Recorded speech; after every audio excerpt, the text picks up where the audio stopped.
গাজীপুরে নৃশংসভাবে আমার এক ব্যবসায়ী বোনকে ছাত্রদল হত্যা করেছে।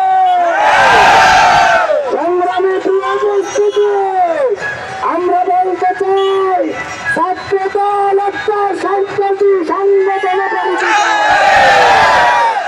আমরা মনে করেছিলাম বাংলাদেশে 24 পরবর্তীতে আর কোন খুনের রাজনীতি ফিরে আসবে না, কিন্তু আমরা দেখেছি ছাত্রদল, যুবদল, বিএনপি তাদের নিজেদের অন্তঃকন্দলে এখন পর্যন্ত 230-এরও অধিক নিজেদের নেতা কর্মীকে তারা হত্যা করেছে।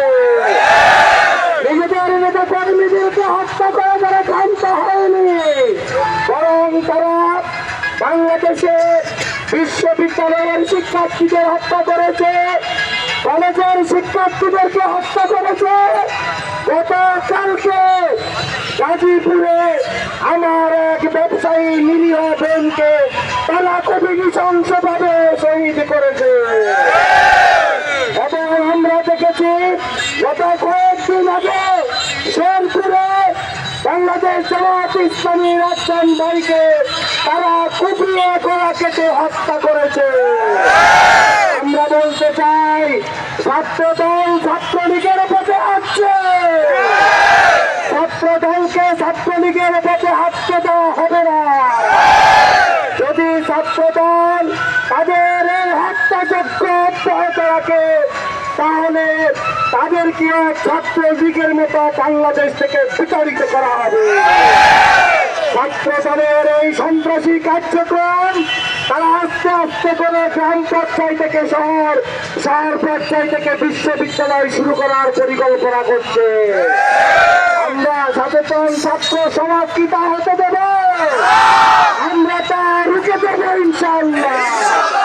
সংগ্রামী প্রিয় উপস্থিতি, সারা বাংলাদেশে আমার বোনেদের উপর, আমার মায়েদের উপর তারা আক্রমণ করছে, তাদেরকে হেনস্থা করছে।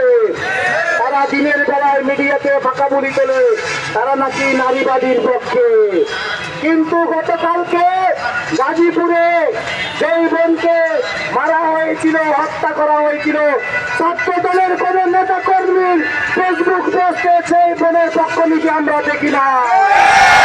সুতরাং বোঝা যায় ছাত্রদল এদেশে কোন একটা ঘটনা ঘটলে সেটাকে ফায়দা করে তাদের রাজনৈতিক উদ্দেশ্য হাসিলের চেষ্টা করে। প্রকৃতপক্ষে তারা বাংলাদেশ একটা শান্তির বাংলাদেশে তা তারা কখনোই চায় না। সংগ্রামী প্রিয় উপস্থিতি, আগামী দিনে ছাত্রদলের এই সন্ত্রাসী কার্যক্রমে রুখে দিতে ঐক্যবদ্ধ প্রচেষ্টার মাধ্যমে আমরা বাংলাদেশকে একটা স্বপ্নের বাংলাদেশে রূপান্তরিত করবো ইনশাআল্লাহ। সকলকে ধন্যবাদ মোবারকবাদ জানিয়ে আমার বক্তব্য শেষ করছি। আসসালামু আলাইকুম ওয়া রাহমাতুল্লাহি ওয়া বারাকাতুহু।